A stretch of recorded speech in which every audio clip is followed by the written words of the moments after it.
So what is going on, folks? I'm a little bit off schedule, not too bad, more than I want it to be. I hope it's beautiful where you're at. If you're in this part of Texas, I know I feel like you probably think I'm the fucking weatherman, huh? Which I don't. I don't watch the news very much, but I do keep track of the weather for my training. I do. I look at the forecast 10 or 15 times a week. I start on that Sunday and I look at what the predicted forecast is for the week, and I design my training around that because I mainly train outdoors, as you know. We had bad thunderstorms yesterday. I mean, with all of our animals, again, our problem. It's a real ass whooping when it's thunders. If it's just raining, even if it's cold, if it's not freezing, that's manageable. If it's hot, that's manageable. Um, I got things I can do, but when it's thunderstorming, thunder and lightning, it's a fucking real ass whooping. And I got my ass whooped with them yesterday. So it was a little bit cool this morning. It's crazy. Thunderstorm, lightning, power outage yesterday, and today it's absolutely beautiful outside. And it's about 67, 68 degrees, somewhere between 66 and 68 degrees. And I just got done with some basic training, some pull-ups, some crunches.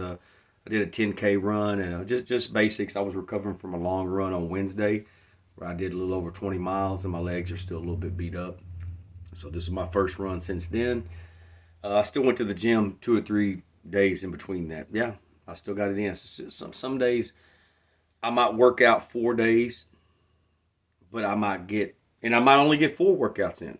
Some days I might work out 4 or 5 days and I get 8 workouts in. Just depends. So I'm going to jump on here, and I was going to, again, this always happens. I had something else on my mind, and I decided that I needed to, I still got my training clothes on, sweaty, my alter ego hat, Spartan shirt, just my basic shit, shoes. These are Brooks, Adrenalize. I love them. What I've been doing is getting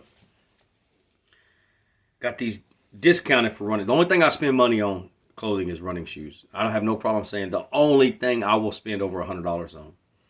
Unless it's a suit and I need a new one. I mean, I don't have to buy them but a few years. Yeah, you're right. I really don't have to buy a suit or any dress clothes but every few years or sometimes longer because I don't wear it enough.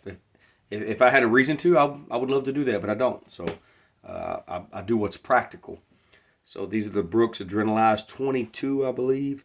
And I've been buying the previous season in shoes, and it's about $30 or $40 cheaper. So this is my second pair of these, and I love them. They've been real good. Being a trail runner, ultra trail runner, and I don't do well with trail.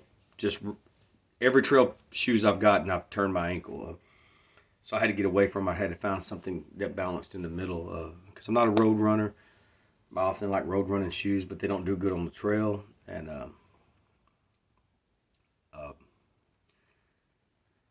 but if I just get straight specific trail shoes, they tend to be too stiff. They're very durable. I mean, I got a pair of Brooks in there that I got last year, over a year ago, and I hate them motherfuckers. I just put them up.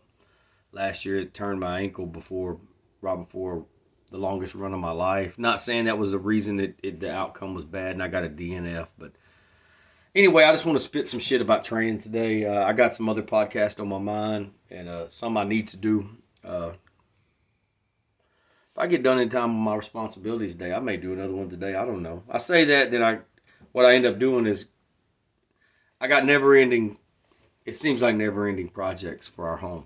And I don't have a lot of help, a lot of resources, a lot of money. So it takes a long time. I never have nothing that I don't need to be doing. And so people say free time. I'm like, there's no such thing as fucking free time. It's just only time. It's just how you utilize it and are you willing to clear up time. So if I'm home and I'm not sick or it's not really bad weather, I don't not feel guilty about not doing something because there's so much. If I didn't, my dogs would be. It would make it more manageable, but again, that's what I signed up for. There were certain things I didn't take care of, and like I tell people, I said I did the humane thing. Fuck y'all. That's what I did. And if you got something to say about it, because I did what was humane and was the right thing to do. And sometimes, in any aspect of our life, doing the right thing and doing the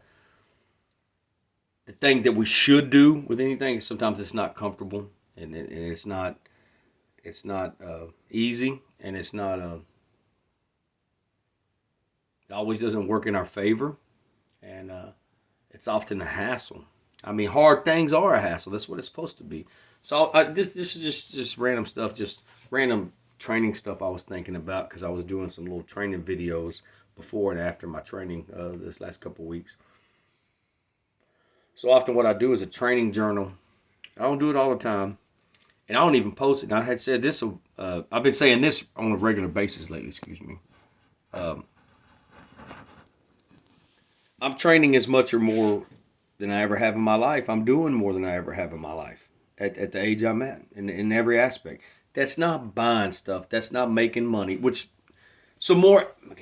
Money is only as useful as the good it can do, and money is a tool. I don't have a lot of it. I don't mind saying that. When I think about money now, I think about what I can get done and how it can help my life and how it can help speed up our process of our lifestyle and getting things accomplished.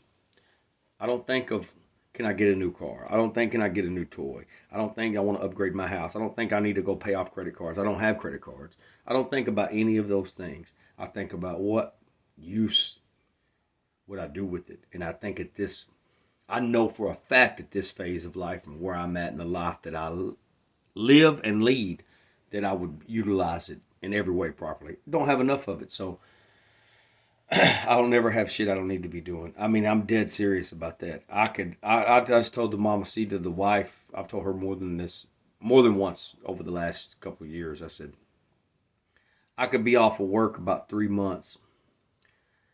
Still get my training in, stuff like that, That's non-negotiable. We'll talk about that later.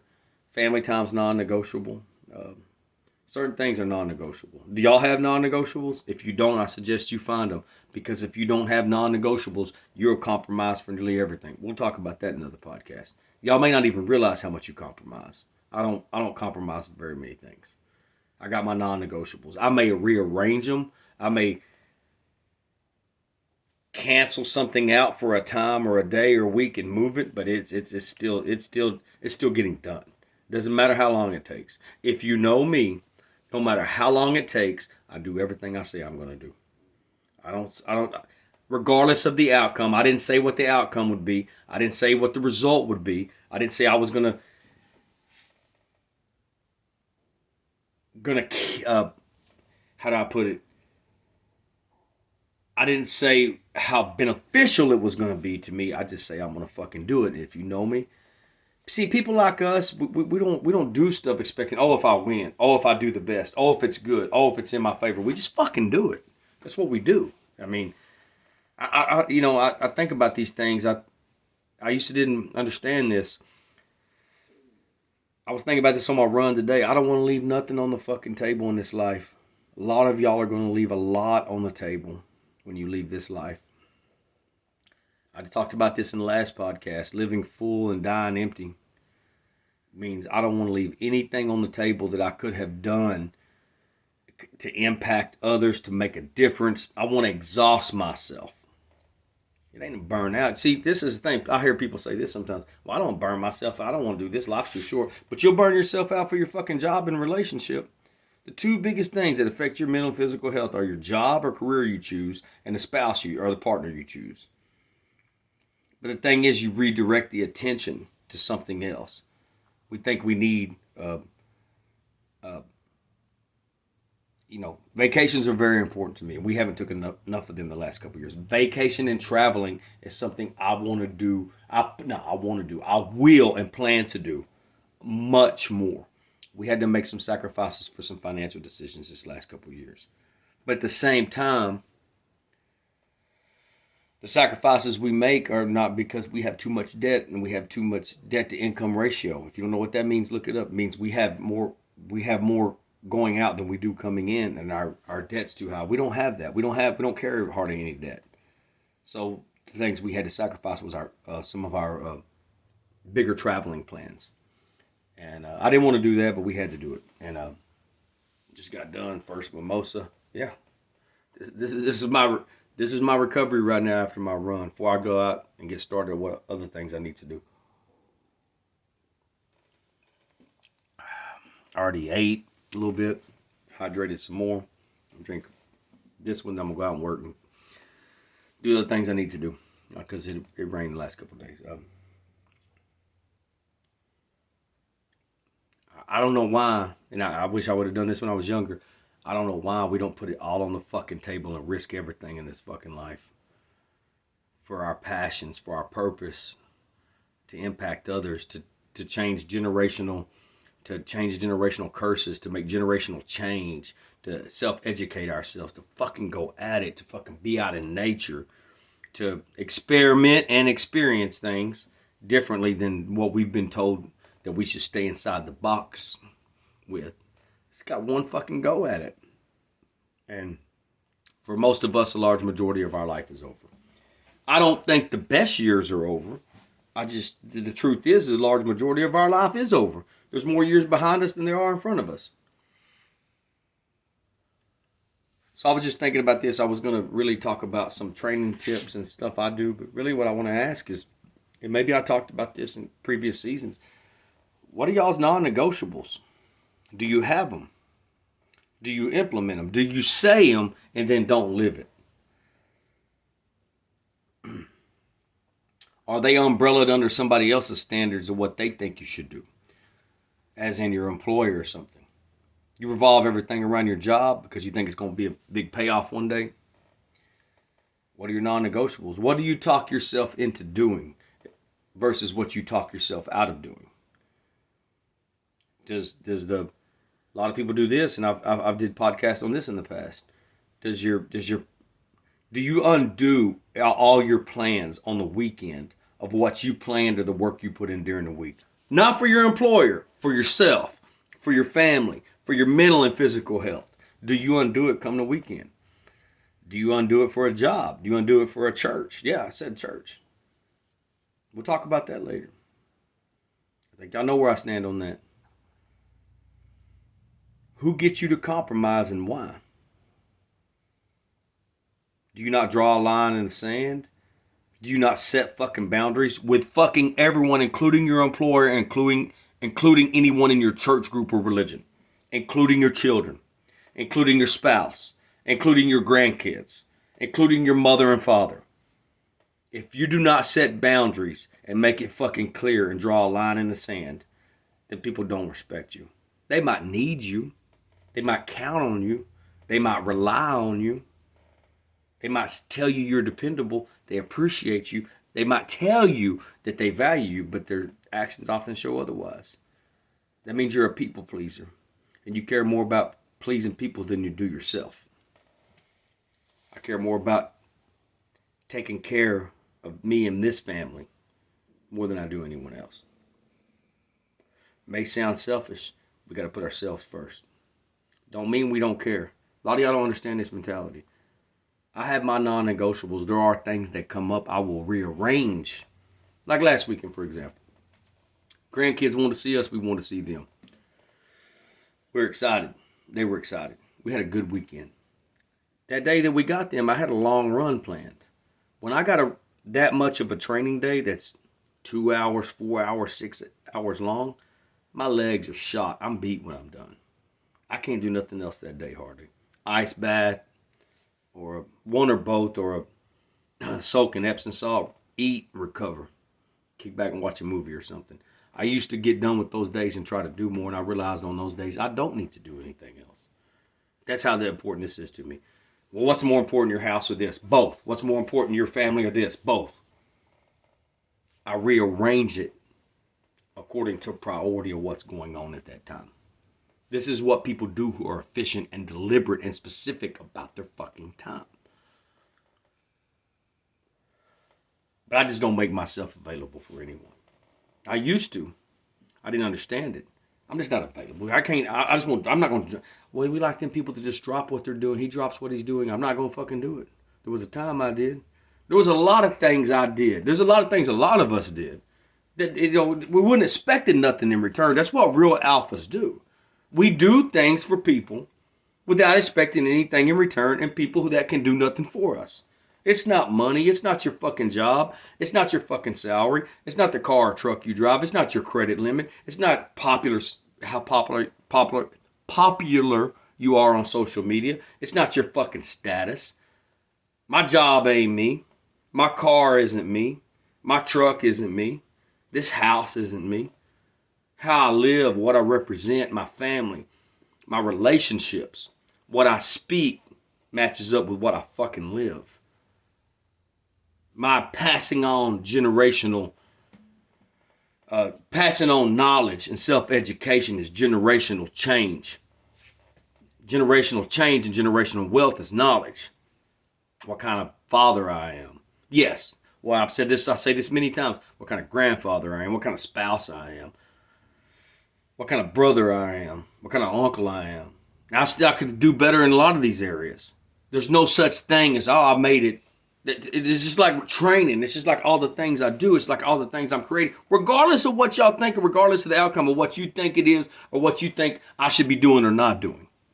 What happens is we got the guts to be who we are. We got the guts to take the hits. We got the guts to take the criticism. We got the guts to take the fucking haters. And most of you don't.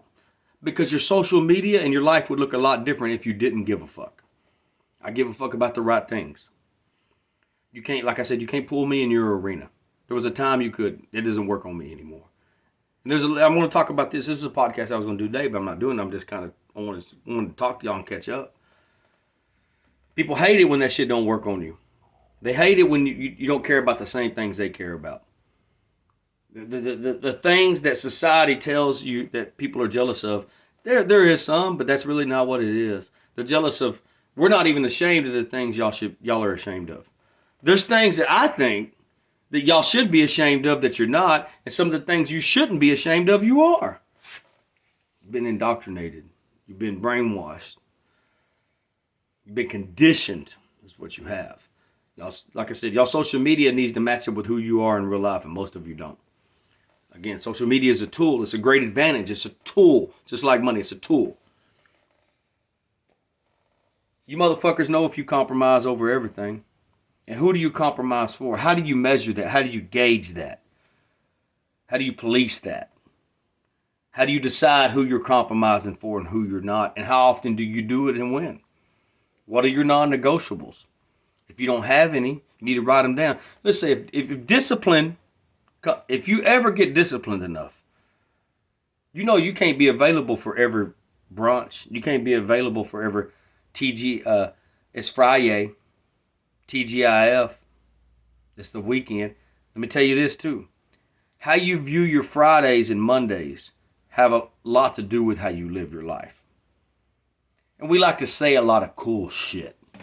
People hear me and they think that we're not enjoying our life. Well, I fucking have a great life. Again, I'm always specific about it.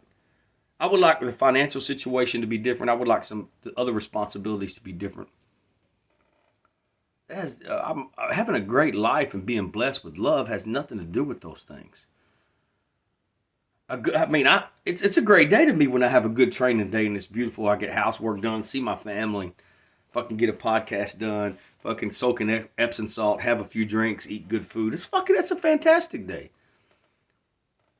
I've had a lot of good times. I've been fucking hungover all weekend, and I don't regret it. And I have something to do. I don't regret some of the things I've done. At the time, I guess I wanted to do it.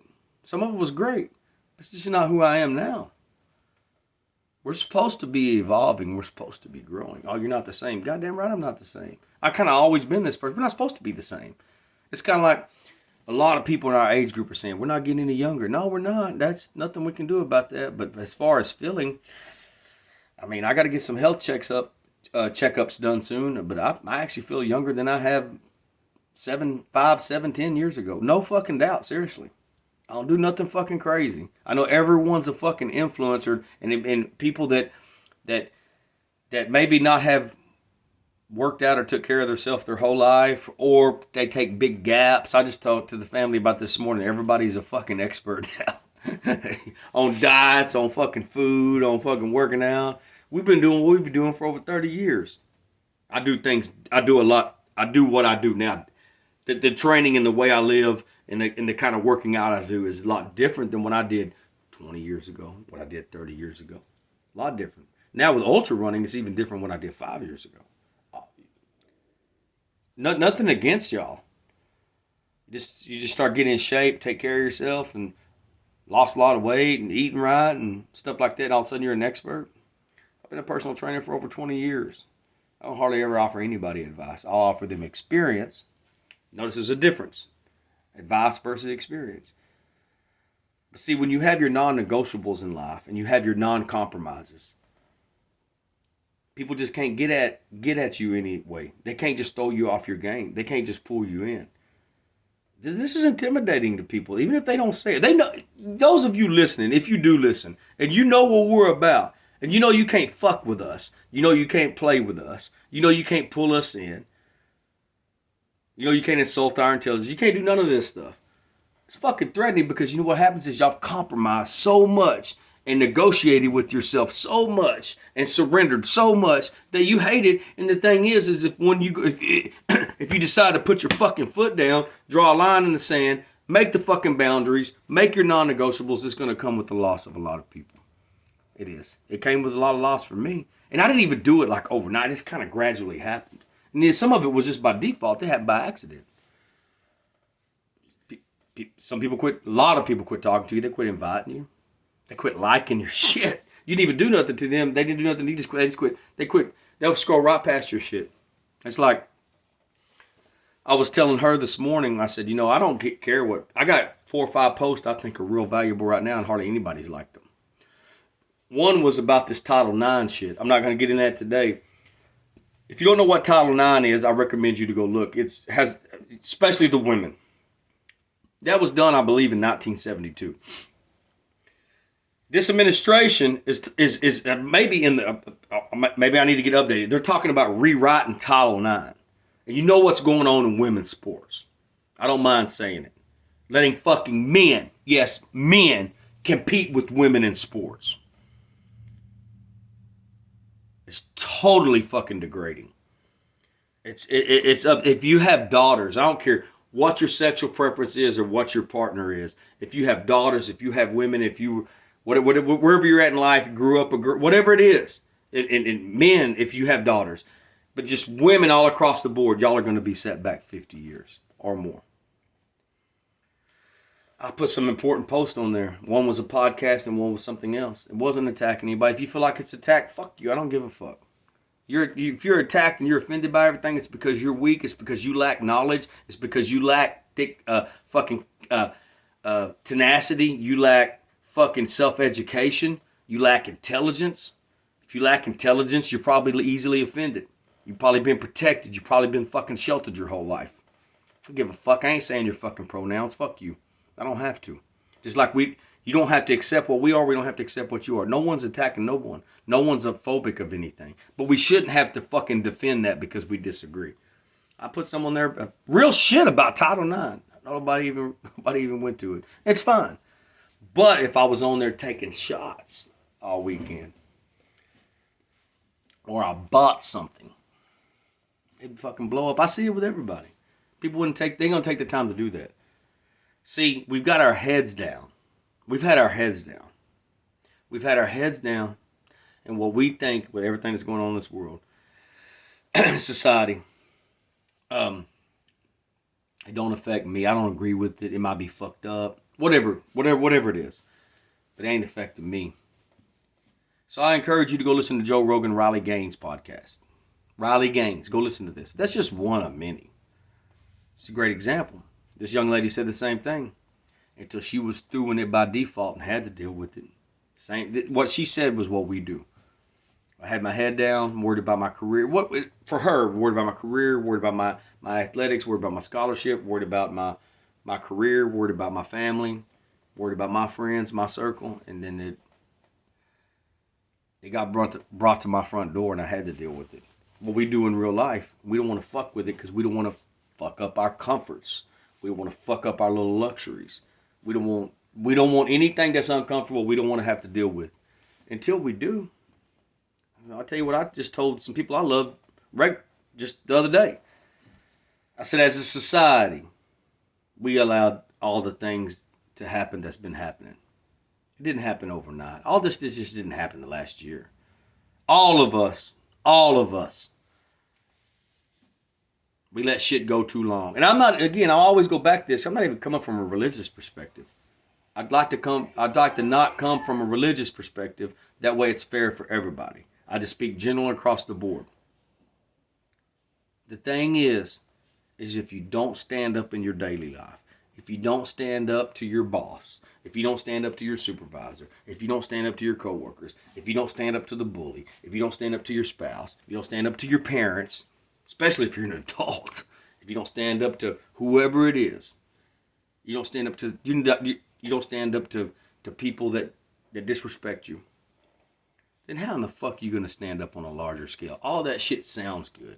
Fucking patriots, fucking stomp down, we ain't going to take no shit. All this, whatever across the board you want to. If you can't stand up in your daily life, I sit there and see all the shit y'all talk. It comes down to it. Shit hits the fan. You motherfuckers ain't going to do nothing. Because we've stand by as a nation and we've watched everything happen that's happened. What are your fucking non-negotiables? What do you fucking stand for? Do you what you represent, is that really what you stand for when it comes down to it? Are you willing to lose your luxuries? And are you willing to lose your fucking comforts? And are you willing to do without? Are you willing to lose people over what you fucking stand for? Because COVID said we didn't. That was a test run. And it says you fucking would compromise. It said you would jump when they told you to. And it said you would fucking give up your rights and your freedoms. That's what it showed us. Some of us didn't. We never fucking buckled.